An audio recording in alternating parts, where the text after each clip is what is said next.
कुंदन की बात सुनकर मैंने तड़प कर इसकी तरफ देखा। क्या कहा था संतोष ने? फरार वाली रात से पहले तो मैं। कुंदन की आवाज दुख में भीगी हुई थी। इसे अपनी छोटी बहन सुमित्रा की बड़ी फिक्र रहती थी। वही इन सब की लाडली भी थी। संतोष के जेल जाने के बाद इसका सबसे बड़ा बहनोई जयपाल सुमित्रा और सीमा के अपने साथ अपने घर ले गया था। जयपाल अच्छा इंसान था और इसने सुमित्रा और सीमा का ख्याल भी अपनी सगी बहनों जैसा ही रखा था, मगर संतोष जानता था कि इसका बहनोई एक सफ़ेद पोश इंसान है और अपने घर के मसाइल के साथ साथ दो मजीद जवान बहनों का बोझ जल्द ही इसकी कमर तोड़ देगा। संतोष ने कुंदन को फरार से एक रात कबल ही बताया था कि वो अपनी बहनों के मुस्तकबिल के लिए बेहद परेशान है और वो जेल से फरार होते ही सबसे पहले अपनी दोनों बहनों का रिश्ता तय करने की कोशिश करेगा। सुमित्रा के लिए तो इसने बहुत पहले से अपने ही एक होनहार दोस्त और पुराने क्लास फेलो अशोक से रिश्ता तय करने का सोच रखा था। इसे यकीन था कि अशोक इसकी बात कभी नहीं टालेगा और वो सीमा के लिए भी अपने ही खानदान में कोई लड़का ढूंढकर सीमा का लगन भी जरूर करवा देगा। फरार वाली रात से पहले संतोष ने कुंदन को पाबंद किया था कि अगर उससे कुछ हो जाए तो कुंदन पेशावर जाकर इसकी दोनों बहनों को यह पैगाम दे दे कि वो इनके मुस्तकबिल के लिए सुमित्रा का हाथ अशोक के हाथ में देने का फैसला कर चुका है। और संतोष ने खुद को किसी नुकसान पहुंचने की सूरत में कुंदन और अशोक तक भी अपनी ये वसीयत पहुंचाने की हदायत की थी। कौन जानता था कि एक रात पहले कही संतोष की यह बात इसकी आखिरी वसीयत साबित होगी और 24 घंटे के अंदर ही संतोष ये दुनिया छोड़ जाएगा। कुंदन की आवाज से लगता था जैसे वो रो रहा है।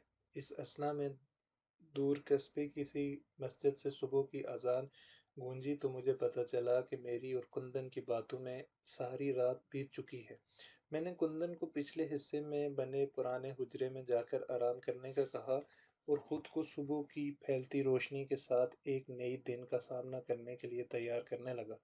कभी कभी हर नया आने वाला दिन एक नई इम्तहान की तरह हम पर नाजिल होता है, एक मुश्किल इम्तहान जिसके सवालों के जवाब हम चाह कर भी नहीं दे पाते। दिन धीरे धीरे चढ़ता गया और मेरा ज़हन संतोष की कहानी में उलझा रहा। पता नहीं कुंदन की मुलाकात संतोष के घर वालों के साथ हुई और क्या कुंदन अशोक तक इसके बचपन के दोस्त की आखिरी ख्वाहिश पहुंचा पाया कि नहीं।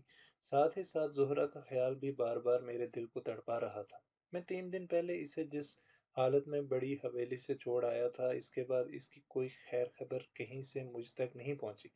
मैं जानता था कि ज़ोहरा अपनी ज़ुबान से कभी कुछ नहीं कहेगी।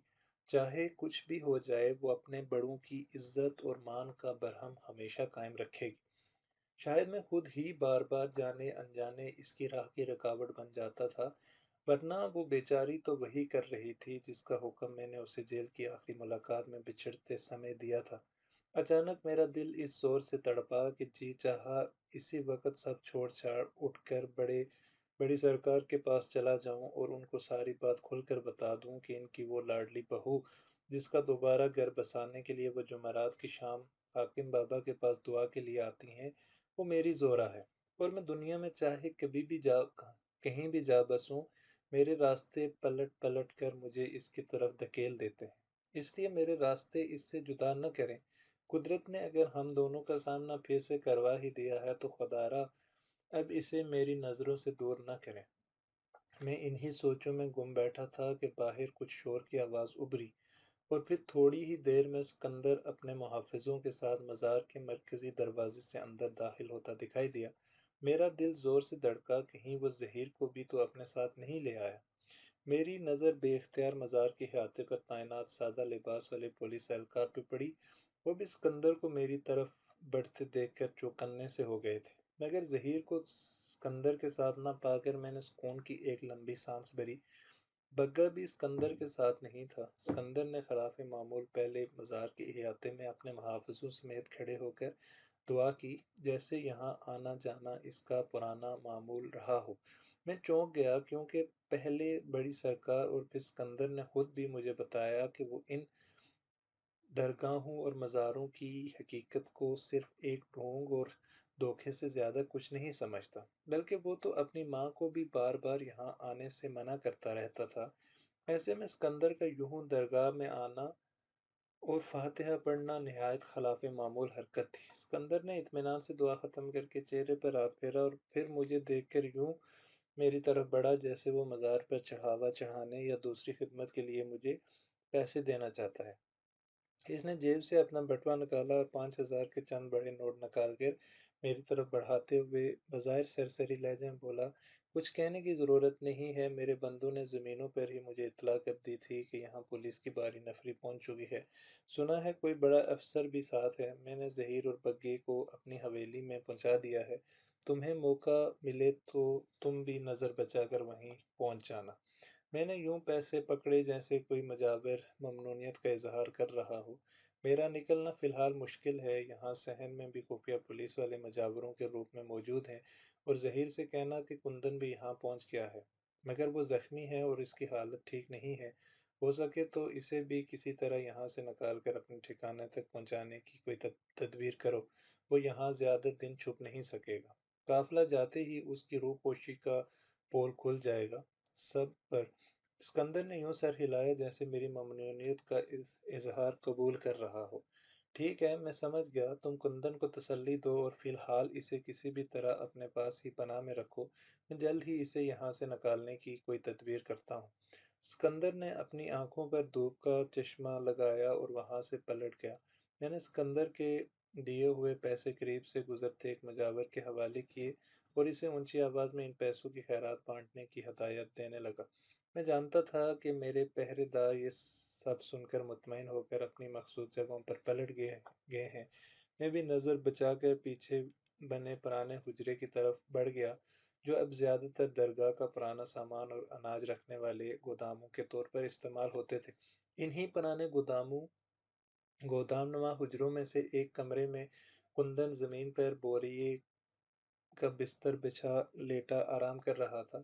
आहट सुनकर वो चौंक कर उठ बैठा।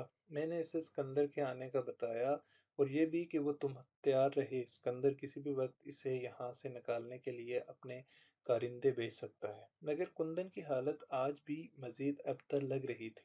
इसका जिस्म बुखार में तप रहा था और मुसलसल एक कपकपी सी तारी थी। मैंने उसे अपने साथ लाई दवाई की खुराक पिलाई और कंबल उड़ा कर आराम करने को कहा और जाने के लिए उठ खड़ा हुआ। कुंदन ने हाथ पकड़कर मुझे रोक लिया।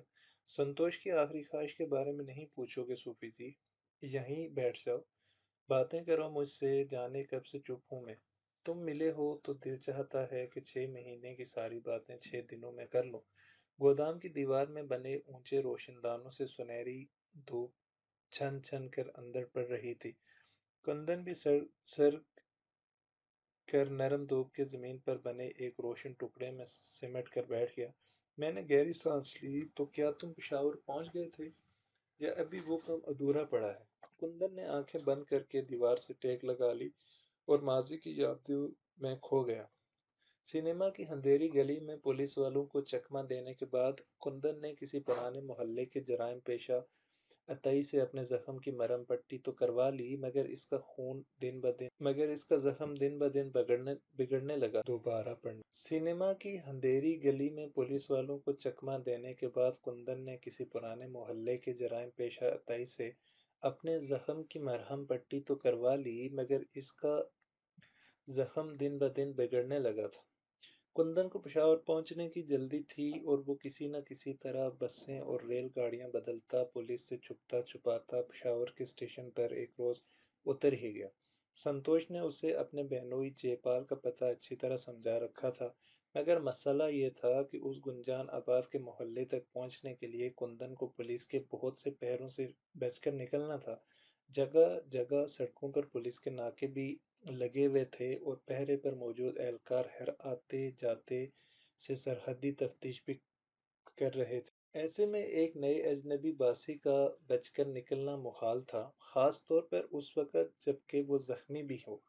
लेकिन कुंदन का किस्सा ख्वानी बाजार से होकर अंदरूनी शहर वाक़ मोहल्ला खुदादाद तक पहुंचना ज़रूरी था, जहां जयपाल रहता था। किसी मफरूर के लिए बेहतरीन आड़ लोगों का हुजूम होता है और रेलवे स्टेशन के बाहर दिन के मखसूस औकात में बहुत ज़्यादा भीड़ हुआ करती है। कुंदन ने भी इसी भीड़ का फ़ायदा उठाया और किसी जाहिल देहाती के बहरूपिये में वो तांगे बदल बदल कर सरे शाम अलिफ लैला की किसी कहानी में सुने हुए पुराने बगदाद के किसी طویل گلی کے طرز پر بنے مشہور قصہ خوانی بازار کے پر بیچ کوچوں تک پہنچ گیا۔ خوانچہ فروشوں کی بھیڑ، بنے ہوئے گوشت کی تیز مہک اور پرانے گڑ کی خاص خوشبو، باندھ باندھ کی بولیاں، آواز لگاتے سوداگر اور لپکتے گاہک، ہوٹل کے فضا میں بکھرتی دودھ پتی چائے کا سوندا پن اور دکان پر بجتے کسی پرانے ریکارڈ سے نکلتی ناشناس کے گانے کی آواز، ٹھیلوں پر لدے خشک میوے اور پرچون پر پکتے تیز مسالہ جات، حلوائی کی دکان میں بنتی گرم جلیبیاں اور کڑھائی میں ابلتا تیز گرم دودھ، بازار تھا یا کوئی میلہ تھا؟ مگر کندن کو ابھی اندھیرا ڈلنے تک کسی مناسب جگہ پر چھپ کر انتظار کرنا تھا تاکہ وہ رات ڈھلے جا کر جے پال کے پرانے سال خوردہ دروازے کی کنڈی ہلا سکے۔ قصہ خوانی بازار میں شام ڈیرے ڈالنے والی تھی اور مختلف ٹھیلوں پر لگے گیس کے ہنڈولے جلنا شروع ہو چکے تھے۔ کندن گرم مونگ پھلیاں اور چنے بھوننے والے ایک خوانچہ فروش کی آڑ لے کر وہیں سر جھکائے بیٹھا رہا، تبھی اچانک ایک جانب سے پولیس کی تیز سیٹیوں کی آواز ابھرنے لگی۔ شاید بازار میں کوئی ہنگامہ ہو گیا تھا۔ کندن گھبرا کر کھڑا ہو گیا کیونکہ وہ منزل کے اتنے قریب پہنچ کر پولیس کے اتھے نہیں چڑھنا چاہتا تھا۔ تبھی کسی راہگیر نے بھاگتے ہوئے نعرہ لگایا، چاقو چل گئے، پچھلی گلی میں قاتل بھاگتے ہوئے اسی طرف آ رہے ہیں، جان بچاؤ اپنی۔ سارے بازار میں سراسیمگی سی پھیل گئی اور کندن بھی ہڑبڑا کر ایک جانب لپکا۔ جلدی میں اس نے کسی راہگیر سے محلہ خداداد کا پوچھا تو اس نے بھاگتے ہوئے گھبراہٹ میں ایک جانب اشارہ کر دیا۔ کندن نے عجلت میں اسی جانب قدم بڑھا دیے، مگر یہ دیکھ کر اس کے ہوش اڑ گئے کہ اس گلی کی پولیس نے اگلی جانب سے ناکہ بندی کر دی ہے۔ کندن گھبرا کر پلٹا مگر پچھلی جانب سے بھی اسے پولیس والے دوڑ کر آتے دکھائی دیے۔ کندن کو جلدی میں اور کچھ نہیں سوجا تو وہ نظر بچا کر قریبی ٹوٹی ہوئی دیوار سے گلی کے کوٹھے پر چڑھ گیا اور ساتھ بنی اجاڑ سنسان حویلی میں ٹاپ گیا جس کے پرانے لکڑی کے بند دروازے پر باہر پہلے ہی وہ بڑا سا پرانا تالا پڑے دیکھ چکا تھا۔ یہ کوئی پرانا قدیم حویلی نما مکان تھا جو باہر گلی سے ایک عام سا گھر دکھائی دیتا تھا، مگر اندر اترتے ہی کندن کو احساس ہوا کہ یہ قدیم حویلی اندر سے بے حد کشادہ اور نفیس تعمیر کا ایک شاہکار تھی۔ پرانی کشادہ چلمنیں، لکڑی کے بنے جروکے، صحن میں سرخ پتھر کی نقش کاری، پرانی قدیم ڈیوڑیاں اور ان میں سے اوپر کے کمروں کو جاتی سیڑھیاں، چھت پر بنا ایک چھوٹا سا کبوتر خانہ، لکڑی کے ستونوں والے برآمدے اور ان میں کھلتی لکڑی کی جالی دار محراب والی کھڑکیاں۔ کندن کچھ دیر وہیں چھت پر نیچے جاتی تنگ سیڑھیوں کے ایک گوشے میں دبکا باہر گلی کا ہنگامہ ختم ہونے کا انتظار کرتا رہا اور پھر دھیرے دھیرے سیڑھیاں اتر کر وہ نیچے حویلی کے صحن میں آ گیا۔ جانے کیوں کندن کو اس انجان جگہ سے ایک عجیب سی انسیت محسوس ہونے لگی تھی، جیسے وہ پہلے بھی یہاں آ چکا ہو یا جیسے اس کا کوئی بہت اپنا یہاں کبھی بستا ہو۔ کندن وقت گزاری کے لیے ایک کمرے سے دوسرے کمرے میں یوں ہی بھٹکتا رہا۔ ساری حویلی سنسان اور ویران پڑی تھی، کسی کسی کمرے کی دیوار میں پرانا چوبی والا کلاک بھی نصب نظر آ رہا تھا۔ ایسے ہی ایک کمرے سے جوں ہی کندن نکل کر کسی عقبی برآمدے میں نکلا تو دیوار پر لگی ایک تختی پر لکھی تحریر دیکھ کر کندن کے پاؤں زمین میں گڑ کر رہ گئے۔ کندن نے عجلت میں اپنی آنکھیں مل کر دو چار بار وہ تحریر پڑھی جیسے اسے اپنے آنکھوں پر یقین نہ آ رہا ہو، اور پھر جیسے ہی کندن کا یقین بحال ہوا وہ وہیں برآمدے میں ہی ٹھہسا گیا، جیسے اس کے قدموں نے جواب دے دیا ہو یا جیسے کوئی پجاری اپنے دیوتا کے چرنوں میں بیٹھ جاتا ہو۔ کندن کی آنکھوں سے آنسو بہہ نکلے اور وہ بچوں کی طرح رونے لگا۔ سامنے لگی تختی پر ہدایت درج تھی، خبردار، حکومت وقت نے اس گھر کو قومی ورثہ قرار دے دیا ہے اور یوسف خان عرف دلیپ کمار کی یہ حویلی حکومتی نگہداشت میں دی جا رہی ہے۔ کوئی بھی فرد یا گروہ بنا اجازت اس قومی ورثے کی تزئین و آرائش کے کام میں دخل اندازی کرتا پایا گیا تو حسب ضابطہ کارروائی کی جائے گی۔ برصغیر کے عظیم فنکار یوسف خان عرف دلیپ کمار کی اس جائے پیدائش کی نگرانی اور حفاظت ہم سب کا فرض ہے۔ کندن کے ذہن میں جکڑ سے چل رہے تھے، وہ اپنے مندر کے اس دیوتا کے گھر کی دہلیز پر بیٹھا تھا جسے دیکھ کر وہ فلم بینی کے اس طلسم کدے میں داخل ہوا تھا، جس کی تصویریں اور پرانے پوسٹر اس کی اسکول کی کاپیاں، کتابوں اور کمرے کی دیواروں پر ہمہ وقت چپکے رہتے تھے۔ اسے یاد آیا کہ وہ اپنے شہر کی ریگل سنیما تھیٹر کے مینیجر کے کمرے میں گھنٹوں اس لیے بیٹھا رہتا تھا کیونکہ اس کے پاس دلیپ کمار کی پرانی فلمی تصویروں کا ایک پورا خزانہ تھا، جو اس نے اس وقت سے سنبھال رکھا تھا جب یہاں بھی تقسیم سے قبل اور بعد میں بھارتی فلموں کی نمائش ہوا کرتی تھی۔ سنیما کا مینیجر، جسے سب خان چاچا کہتے تھے، خود بھی دلیپ کمار کا بہت بڑا پرستار تھا اور گھنٹو کندن کو اپنی جوانی جل کے وہ قصے سنایا کرتا تھا۔ جب ریگل تھیٹر میں دلیپ کمار کی کوئی نئی فلم لگتی تو کیسے پورے شہر کا شہر اپنے محبوب ہیرو کی ایک جھلک دیکھنے کے لیے امڑ آتا تھا۔ جوار باٹا، میلہ، جگنو، داغ اور انداز، کیسی کیسی فلمیں دیکھی تھیں اس شہر کے فلم بینوں نے ماضی میں یہاں۔ مدھومتی، نیا دور اور پھر مغل اعظم کون سا تھا جو دلیپ کمار کا دیوانہ نہیں تھا؟ سنیما کے باہر دن چڑھتے ہی لمبی قطار بن جاتی تھی، جبکہ ٹکٹ کھلنے میں ابھی گھنٹوں باقی ہوتے تھے، مگر 3 بجے کا میٹنی شو دیکھنے کے لیے فلم بین 12 بجے سے ہی ٹکٹ گھر کی کھڑکی کے قریب منڈلانے لگتے اور پھر رات کے تک یہی سلسلہ جاری رہتا۔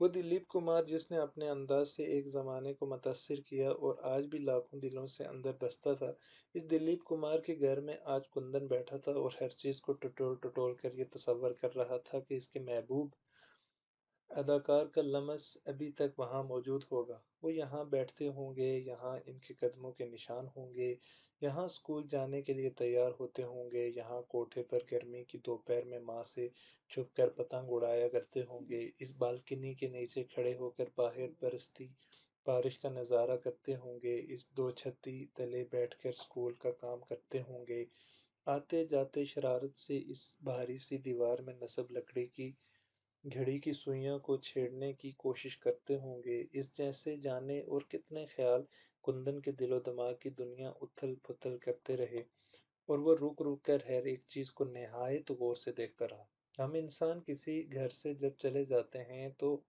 بلا ہم پورا کب جاتے ہیں، ہمارے لمس، ہماری آہٹیں اور ہمارے ہنستے رونے کی آوازیں وہیں پیچھے رہ جاتی ہیں۔ کندن کو بھی وہ ساری آہٹیں سنائی دے رہی تھیں، وہ منظر دکھائی دینے لگے جب یہاں سے چھوٹا لالا یوسف اسکول کے لیے تیار ہو کر چند گلیوں اپنے دوست راج کپور کے ساتھ اسکول جایا کرتا تھا۔ کندن کو یوں محسوس ہو رہا تھا جیسے جے پال سے ملنا تو صرف ایک بہانہ تھا، اس میں تو قدرت نے اس کے لیے ہی یہ چند لمحے انعام کے طور پر اس شہر میں بچا رکھے تھے۔ ہم ساری زندگی میں پاتے ہی کیا ہیں اس بے درد زندگی سے؟ چند لمحے، ہماری ساری عمر کی کمائی آخر میں کیا نکلتی ہے؟ یہی چند لمحے۔ کندن بھی اپنی ساری زندگی کے حاصل انہی چند لمحوں کو سمیٹتے سمیٹتے تھک کر وہیں دیوار سے ٹیک لگا کر بیٹھ گیا۔ اچانک اندھیرے میں ایک آہٹ ہوئی، کندن گھبرا کر اٹھ بیٹھا، تبھی کوئی حویلی کی چھت پر کودا اور کندن کی سانس رک گئی۔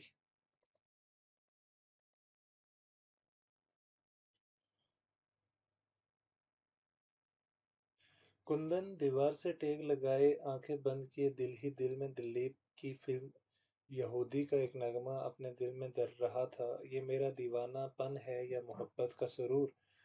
تو نہ پہچانے تو یہ ہے، یہ تیری نظروں کا قصور۔ تبھی اچانک پچھلی دیوار کی جانب ایک زوردار آہٹ ہوئی، جیسے کوئی کوٹھے پر کودا ہو۔ کندن اچھل کر کھڑا ہو گیا اور اس نے اپنے کان باہر کی آواز پر لگا دیے۔ پھر کسی کی آواز ابھری، کوئی نہیں ادھر صاحب، سارا چھت دیکھ لیا ہے میں نے۔ وہ شاید کوئی پولیس والا تھا جو نیچے گلی میں اپنے کسی افسر کو اطلاع دے رہا تھا۔ دور گلی میں سے کوئی دوسرا اہلکار چلایا، اوے نصیرے، چل آجا، وہ پچھلی گلی کی طرف بھاگتے دیکھے گئے ہیں۔ چھت پر تیز دوڑتے قدموں کی آواز سنائی دی اور پھر کوئی گلی میں کود گیا۔ کندن نے گہری سانس لی، تھوڑی دیر میں باہر گلی میں سناٹا ہو گیا۔ کندن نے 2 گھنٹے مزید انتظار کیا اور وہیں دبک کر بیٹھ گیا۔ اس کا بس چلتا تو وہ اپنی باقی تمام عمر اسی حویلی کو تکتے اور اس کے दरो बाम को छूते और महसूस करते गुजार देता। मगर उसे जयपाल के घर पहुंचना था, इसलिए जैसे ही दूर शहर में नस्ब किसी घड़ियाल ने रात के 12 बजने का ऐलान किया, कुंदन भारी दिल के साथ उठकर खड़ा हुआ। उसने आखिरी बार अपने देवता की चौखट को चूमा और दहलीज पर माथा टेक कर दोबारा उसी छत के रास्ते होता हुआ बाहर गली में उतर आया। गली सुनसान पड़ी थी। जयपाल का घर इस गली से परे तीसरी गली के वस्त में था। कुंदन खुद को बड़ी स्याह शावरी शाल में लिपटे बड़े बड़े कदम उठाते हुए जयपाल के दरवाजे तक पहुंच गया और इसने धड़कते दिल के साथ दस्तक दी।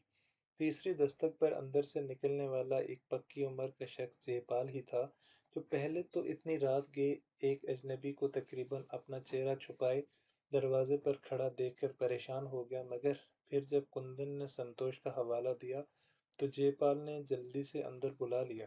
घर की पुरानी खस्ता हाल बैठक में बिछे पुराने सोफे पर बैठा कुंदन जब जयपाल को संतोष की वसीयत के बारे में बता रहा था, तब इसे महसूस हुआ कि दूसरे कमरे में खुलते बैठक के दरमियान दरवाजे से परे खड़ा कोई सिसक कर रो रहा है।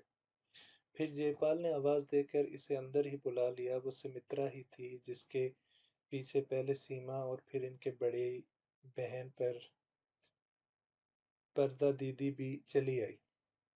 जवाब में जयपाल की बीवी थी जो अब जयपाल की बीवी थी। अपने लाडले भाई की बातें सुनकर तीनों बहनों का जख्म फिर से ताज़ा हो गया और वो फूट फूट कर ऐसा रोईं कि खुद कुंदन भी आबदीदा हो गया। खुशियाँ हमारी ज़िंदगी में बहुत कम मुद्दत के लिए आकर वापस लौट जाती हैं, मगर गम हमारे अंदर बसेरा कर लेते हैं। वो कभी पलट कर वापस नहीं जाते और आखिरी लम्हों में जब कोई इंसान अपनी तमाम उम्र का गोशवारा निकाल कर देखे तो सिवाय दुख और गम के इसे कोई दूसरी मुस्तकबिल याद शायद ही दिखाई देता हो। जयपाल ने कुंदन को बताया कि वो पहले ही अशोक से राब्ते में है और खुद अशोक ने भी सुमित्रा से रिश्ते में दिलचस्पी जाहिर कर रखी है। शायद इसे पहले ही अपने यार संतोष की सोच और ख्वाहिश का एहसास हो गया था। सीमा के लिए भी जयपाल ने रिश्ता देख लिया था और इसका इरादा यही था कि दोनों बहनों को एक साथ ही रुखसत कर देगा। कुंदन कुछ देर बैठा रहा, मगर फिर सुबह की अजानों की आवाज़ ने इसे रुखसत लेने पर मजबूर कर दिया। वो नहीं चाहता था कि गली महल्ले के लोग इसे सुबह की रोशनी में जयपाल के घर से निकलता हुआ देखें। कुंदन जाने के लिए खड़ा हुआ तो सीमा और सुमित्रा सिसक पड़ी। शायद इन्हें कुंदन के रूप में संतोष की कोई झलक दिखाई दे रही थी। कुंदन ने अपनी जेबों में मौजूद सारे पैसे निकाले और सुमित्रा की हथेली पर रख दिए। तुम्हारी मजबूर भाई के पास आज तुम्हें देने के लिए कुछ ज्यादा नहीं है बहन, जो है इसे कबूल कर लो। सीमा और सुमित्रा दोनों रो पड़ी और कुंदन इनके सर पर हाथ फेर कर जयपाल के घर से निकल आया। इक्का दुक्का नमाजी घरों से निकल चुके थे। कुंदन को गली से निकलते देखकर वो भी यही समझे कि कोई नमाजी घर से मस्जिद जाने के लिए निकला है। कुंदन ने पिछली सड़क से तांगा पकड़ा और सीधा रेलवे स्टेशन पहुंचकर बख्तियाराबाद के करीब बड़े शहर तक टिकट ले लिया। फिर वहां से काफले में शामिल होकर वो इस दरगाह तक पहुंचा। कुंदन की कहानी सुनते सुनते दोपहर ढल चुकी थी। मेरा इतना ज्यादा देर तक पुलिस वालों की नज़रों से ओझल रहना इन्हें किसी शक में मुब्तला कर सकता था। लिहाजा मैंने कुंदन को लिटाकर उसे कंबल उड़ा दिया और खुद पुराने हुजरे से बाहर निकल आया। बाहर बहुत गहमा गहमी थी। पूछने पर एक मुजाविर ने बताया कि आज शाम या रात के किसी दोपहर दूसरा काफिला भी यहाँ पहुँचने वाला है। मेरा दिल दहक सा गया। इसका तो ये मतलब था कि कल या परसों यहाँ से दोनों काफिले कूच कर जाएंगे। फिर कुंदन का क्या होगा? वो भला इस भीड़ के छंटने के बाद पुलिस एहलकार की नज़र से कैसे बच पाएगा? यही सोच सोच कर मेरी परेशानी बढ़ती गई और शाम के साए दरगाह के दरो दीवार पर मंडलाने लगे। मैं बेचैनी से सिकंदर की तरफ से भेजे गए किसी हरकारे या पैगाम का इंतज़ार कर रहा था, ताकि किसी तरह सिकंदर को ये इत्तला पहुंचा सकूं कि वो जल्द से जल्द कुंदन को यहाँ से निकाल कर अपने साथ ले जाए। मगर मगरब डलने तक बड़ी हवेली से कोई पैगंबर नहीं आया। एक आध बार मेरे जी में आया कि मैं खुद नज़र बचाकर बड़ी हवेली सिकंदर के पास चला जाऊं और इसे सारी सूरत हाल से आगाह कर दूं। मगर मैं जानता था कि दरगाह के पहरे पर मौजूद सिपाहियों की हर पल मुझ पर नज़र है और मेरी बड़ी हवेली की यात्रा उन्हें इस घर की तरफ से भी मशकूक कर देगी जहाँ पहले ही ज़हीर और बग्गा मौजूद थे। लिहाजा मैं चाह कर भी दरगाह से नहीं निकल पाया। वहाँ कुंदन की हालत लम्हा ब लम्हा बिगड़ती जा रही थी और इसके बुखार की हिद्दत और शिद्दत बदस्तूर बढ़ रही थी। अचानक मेरे जहन में एक और खदशा किसी कोंदे की तरह लपका। कहीं असद ने अपने किसी शक की बुनियाद पर हवेली पर भी पहरे तो नहीं बैठा दिए। इसके एहलकारों ने मुझे दिन को सिकंदर से बात करते देखा था और इन्होंने ज़रूर ये खबर अपने अफसर तक भी पहुंचाई होगी। असद जैसे होशियार और ज़ेरिक पुलिस ऑफिसर से कुछ भी तवक्को की जा सकती है। ज़रूर यही बात होगी और सिकंदर ने पहरा महसूस करके एहतियात बरती होगी। मैं रात भर इसी कोशिश शशोपंज में मुब्तला रहा हत्ता कि सुबह की अजानें होने लगीं और रोशनी होते ही काफले वालों ने अपना साजो सामान इकट्ठा करके कूच की तैयारी मुकम्मल कर ली। मैं परेशान सा कभी कुंदन के हुजरे और कभी काफले के पड़ाव के चक्कर काटता रहा और आखिरकार काफले के अमीर ने कूच का ऐलान कर दिया। कुछ ही देर में दरगाह का सहन वीरान हो गया और सिर्फ मज़ार के चंद मुजावर और इक्का दुक्का साइल रह गए। इनमें वो सादा लिबास वाला पुलिस एहलकार भी शामिल थे जिन्हें असद मेरी निगरानी के लिए छोड़ गया था। मेरी परेशानी बढ़ती चली गई और क्योंकि अब कुंदन का यहाँ से निकलना मजीद मुश्किल हो चुका था, मैंने इसे गोदाम में ही अनाज की बोरियों के पीछे छुपे रहने की ताकीद की। मेरा बार बार इनसे मतरूक हुजरों की तरफ जाना भी किसी को शक में डाल सकता था, इसलिए मैंने कुंदन का खाना और पानी पहले ही वाफर मिकदार में पहुंचा दिया था। यूं ही सुबह से दोपहर और दोपहर से असर हो गई, तभी नीचे सहरा में उतरती सीढ़ियों पर कुछ हलचल सी हुई। आने वाला असद ही था, जिसे देखते ही आसपास पुलिस वाले होशियार होकर अपनी जगहों पर खड़े हो गए। असद के साथ कुछ और पुलिस वाले भी थे। मेरा दिल जोर से धड़का, कहीं इसे कोई मुखबरी तो नहीं होगी। मगर वो मेरी तरफ आने की बजाय सामने खड़े एहलकारों की तरफ बढ़ गया और इनसे कुछ बात करने लगा। मेरी परेशानी बढ़ती जा रही थी, तभी चंद और लोगों का रेला दरगाह में दाखिल हुआ। मैं घबरा कर दूसरी जानिब देख देखा तो बड़ी सरकार अपनी खादमाओं के साथ आती दिखाई दी। असद की तवज्जो भी उनकी तरफ बढ़ गई, मगर बड़ी सरकार के पीछे आने वाले जोड़े को देखकर मेरी सांसें रुकने लगी। वो जोहरा के माँ बाप थे, हाँ, वही तो थे, हाजी साहब और जोहरा की अम्मा। मगर वो दोनों यहाँ शायद ज़ोहरा को वापस ले जाने के लिए आए होंगे, मगर वो मुझे यहाँ देखकर न जाने क्या सोचेंगे। मेरा जी चाहा कि मैं सबसे नज़रें बचाकर वहाँ से किसी और तरफ निकल जाऊँ, मगर इसका मौका ही नहीं मिला और बड़ी सरकार सीधी मेरी तरफ चली आई। सलाम छोटे साईं जी। मियाँ देखें तो भला आज मेरे साथ कौन आया है। ये मेरी नूंह ज़ोहरा के माँ प्यो हैं, अपनी लाडली से मिलने आए हैं। और पता है साईं जी, आपकी और बड़ी पीर साहब की दुआओं की बरकत से मेरी मन्नत भी कबूल कर ली है अल्लाह साईं ने। ये लोग सिकंदर के हाथ में मेरी जोहरा का हाथ देने के लिए मान गए हैं। मेरे दिल के आशियाने पर एक कड़कती बिजली सी गिरी और मैं साकित खड़ा रह गया। कुछ ऐसी ही हालत जोहरा के वालिदैन की थी, जो मुझे वहां देखकर हैरान और परेशानी से खड़े देखते रहे। असद दूर खड़ा ये सारा माजरा बड़ी दिलचस्पी से देख रहा था। मेरी जुबान से सिर्फ इतना ही निकल सका, बहुत मुबारक हो आपको। तभी पीछे हुजरे से हाकिम बाबा बाहर निकल आए और इन सब की तवज्जो हट गई। बड़ी सरकार जोहरा की अम्मा अब्बा को लेकर तेजी से हाकिम बाबा की तरफ लपकी। सलाम पीर जी, आज तो मेरे बाग जाग गए। मैं अपनी जगह खड़ा अपने अंदर चलते जखड़ों का शोर सुन रहा था कि पीछे से असद की आवाज़ सुनाई दी। ये लोग तो तुम्हें बहुत मानते हैं। वाह, मुझे नहीं पता था कि तुम यहाँ इतने पॉपुलर हो अब्दुल्ला। मैं चुप रहा। असद चलते हुए मेरे करीब आ गया और दूर खड़ी बड़ी सरकार और बाकी लोगों को हाकिम बाबा से बातचीत करते देखकर बोला, ये ये तो यहाँ की बड़ी जागीरदारनी है ना। ये सारा इलाका इन्हीं की तो मलकियत है और ये भी तुम्हारी मुरीदनी है। वाह, क्या बात है जनाब की। क्या जादू है आखिर तुम्हारे पास, कुछ भेद खोलो। आज कुछ तो बताओ मुझे कि आखिर सब माजरा क्या है? वो कौन सी करामत है जो इन सीधे साधे देहाती लोगों को सजाए मौत के एक साबका मुजरिम के सामने यूं फरियाद पर मजबूर कर देती है? मैंने असद का तंज बहुत इत्मीनान से नज़रअंदाज कर दिया। अपनी आंखों पर लगे शक के चश्मे को उतार कर देखो एएसपी साहब, सब कुछ साफ नज़र आने लगेगा। और शायद तुम्हें अपने मुल्क का अदालती निज़ाम पर भरोसा नहीं, वरना बार बार साबका मुल्जिम या मुजरिम लफ्ज़ की गर्दान न करते। अदालत ने अपने फैसले में साफ लिखा है कि वो मुल्जिम साहिर को जुर्म साबित न होने पर और असल कातिल को इकबाली बयान सुनने के बाद बाइज्जत बरी करती है। लेकिन शायद तुम जैसे पुलिस वालों की नज़र में एक बार जेल से होकर बाहर आने वाला कभी बाइज्जत हो ही नहीं सकता, और शायद तुम्हारी यही सोच बहुत से दूसरों को दोबारा जुर्म पर उकसाती है। कसूर तुम्हारा नहीं, तुम्हारी तंग नज़र सोच का है, वरना किसी मुहज़्ज़ब माशरे में तुम पर हद की इज्जत का दावा भी दायर किया जा सकता था।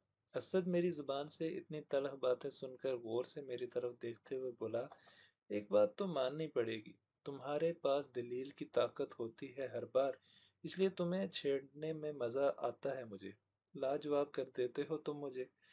मेरा ध्यान दूर खिड़ी खड़ी बड़ी सरकार और ज़ोहरा के वालिदैन की तरफ था, जो हाकिम बाबा के सामने बैठे न जाने कौन से किस्से दोहरा रहे थे। मैंने असद को टालने के लिए बात ख़त्म करने की कोशिश की। मैं यहीं मौजूद हूँ, जब कभी तुम्हारा लाजवाब होने को दिल चाहे चले आना। फ़िलहाल मुझे कुछ ज़रूरी काम निपटाने हैं। मैंने बात ख़त्म करके कदम आगे बढ़ाए। पीछे से असद ने लुक्मा दिया, इस जागीरदारनी का बेटा भी आया था ना कल तुमसे मिलने? क्या भला सा नाम था? हाँ, सिकंदर। असद के मुंह से सिकंदर का नाम सुनकर मेरा दिल जोर से धड़का। असद बोलता रहा, कल से 3 बार इसे पैगाम भिजवा चुका हूँ कि मैं इससे मिलना चाहता हूँ, मगर हर बार इसने मसरूफियत का बहाना करके मुझे टाल दिया। इस वक्त भी मेरे दो संतरी वहीं बैठे हैं इसके घर के बाहर, कि वो शर्फ मुलाकात बख्शे तो मैं जाकर मिल लाऊं इससे। असद की बात सुनकर मुझे सिकंदर की तरफ से खामोशी की वजह समझ में आ गई। ज़रूर असद ने किसी शक की बुनियाद पर सिकंदर की हवेली के गिर्द भी पहरा बिठा दिया होगा, इसलिए इसने कुंदन को मज़ार से निकालने के लिए अपना कोई कारिंदा नहीं भेजा था। मैंने सुकून से असद की तरफ देखा। कहो तो मैं तुम्हारी सिफारिश कर दूं इसकी माँ से? इत्तेफाक से वो इस वक्त यहीं मौजूद है। मेरी बात सुनकर वो हंस पड़ा। इसकी ज़रूरत पड़ी तो मैं ज़रूर तुमसे रब्ता करूंगा, मुझे एक कोशिश कर लेने दो। दरअसल इसकी हवेली से मेरे मुखबरों ने एक बदनाम ज़माना मुजरिम सारंगा को निकलते देखा था, जो यहीं सरहद पर इंसानी स्मगलिंग का काम करता है। अब अगर सिकंदर तुमसे मिलने आए तो इससे ये ज़रूर कहना कि इस जैसे बड़े जागीरदार और इलाके के सबसे मुअज़्ज़ज़ शख्स का ऐसे बदनाम ज़माना मुजरिम से ताल्लुक़ बहुत से सवालों का जन्म देता है। मैं फिर आऊँगा। असद अपनी बात ख़त्म करके पलट गया, मगर मेरे ज़हन के सभी कवाड़ झंझोड़ दिए थे। इसकी बातों ने इसका मतलब है कि वो हर घड़ी मुझ पर नज़र कसे हुआ था, और मुझसे मिलने या बात करने वाला हर शख्स इसके लिए मशकूक होता जा रहा था। हमें बहुत ज़्यादा एहतियात की ज़रूरत थी। अभी तक असद को कुंदन या ज़हीर की यहाँ मौजूदगी की बिनत नहीं पड़ी थी, वरना वो उनकी तलाशी के लिए ज़मीन और आसमान एक कर चुका होता। मेरी परेशानी बढ़ती जा रही थी, तभी बड़ी सरकार ने हाकिम बाबा से वापसी के लिए रुख्सत तलब की, और वो लोग उठ के वो वापस जाते हुए घड़ी भर को मेरे करीब रुकीं। छोटे साईं जी, आपने भी आना है बड़ी न्याज पर हमारी तरफ। आपको मैं हर वक्त किसी सोच में और फिक्र में डूबा देखती हूँ तो पता नहीं क्यों मुझे अपना बाबर, अपना सांवल याद आ जाता है। इसकी आंखें भी बिल्कुल आपकी तरह थीं, हर पल किसी सोच में डूबी हुई उदास आंखें। बोलते बोलते खुद बड़ी सरकार की आंखें भीगने लगी, और वो जल्दी से अपनी पलकें पोंछ कर आगे बढ़ गई। ज़ोहरा की अम्मा ने पल भर रुक कर दुख से मेरी तरफ देखा और ज़ेर लब दुआ देती हुई कदम बढ़ा गई, मगर ज़ोहरा के अब्बा हाजी साहब जाते जाते 2 घड़ी रुक गए। साहिर बेटा, बहुत खुशी हुई तुम्हारी रिहाई का सुनकर। अल्लाह तुम्हारी मंजिल आसान करे। बहुत कठिन और कांटू भरा रास्ता चुना है तुमने। मैं जानता हूँ तुम्हारी इस इलाके में मौजूदगी तुम्हारे अपनी मंशा के बायस नहीं होगी, लेकिन अगर किस्मत का फेरा तुम्हें यहाँ ले ही आया है तो मुझे यकीन है कि तुम ज़ोहरा की इज्जत और हुर्मत का बहुत ख्याल रखोगे। इससे बहुत दुख उठाए हैं साहिर। खुशियां तो जैसे हमेशा के लिए रूठ गई हैं इससे। इसलिए हमने सिकंदर के हाथ में इसका हाथ देने के लिए हामी भर ली है। यही बेहतर है इसके लिए। इसकी सास इसे इसकी माँ की तरह चाहती है और सिकंदर के बच्चे भी इससे बहुत मानूस हैं। दुआ करो एक बार फिर इसका घर बस जाए। बहुत ऊंचा खानदान है सिकंदर का और वो एक बार फिर जोहरा को अपनाना चाहता है। मैंने तड़प कर हाजी साहब की तरफ देखा। वो मुझसे मेरी ही अब्दी बर्बादी की दुआ करने की फरमाइश कर बैठे थे और इन्हें ये तवक्को भी मुझी से थी कि मैं मुस्करा कर इनकी तमन्ना पूरी कर दूं। क्या कभी किसी ने मेरे दिल की खाकस्तर के अंदर झांक कर भी देखा? किसी ने मुझसे मेरे दिल की खुशी पूछने की जहमत तक गुवारा नहीं की? क्यों? क्या यही सिला था मेरे इस इश्क ला हासिल का? तभी दूर कहीं मेरे अंदर ही कोई बोला, इश्क में सिले किसे नसीब होते हैं भला। ये सौदा दुख का सौदा है। मैंने धीरे से इन्हें तसल्ली दी। आप मुतमईन रहें, ज़ोहरा की इज्जत मेरी इज्जत है। मेरी वजह से कभी उसकी इज्जत पर कोई हर्फ नहीं आएगा। इन्होंने सर हिलाया। जानता हूँ और यही तवक्को है मुझे तुमसे। बस एक और दरख्वास्त है कि तुमसे। मुझे पता है ये सब कहते हुए मैं बहुत खुद गर्ज और मतलबी लग रहा हूँगा तुम्हें, मगर क्या करूं, बाप हूं। एक मजबूर बाप जो अपनी बेटी का घर बसाने की हर मुमकिन तगदो में है। मेरी दरख्वास्त है कि ज़ुहरा का निकाह हो जाने तक तुम यहाँ से कहीं और चले जाओ। मैंने कर्ब की शिद्दत से घबरा कर उनकी तरफ देखा।